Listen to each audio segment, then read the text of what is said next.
stand and you will take your oath first.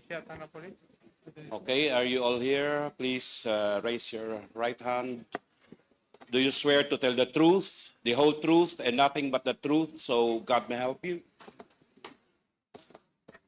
The answer is yes, sir. From them, the oath has been administered. Thank you. Thank you. Thank you, Mr. Chairman.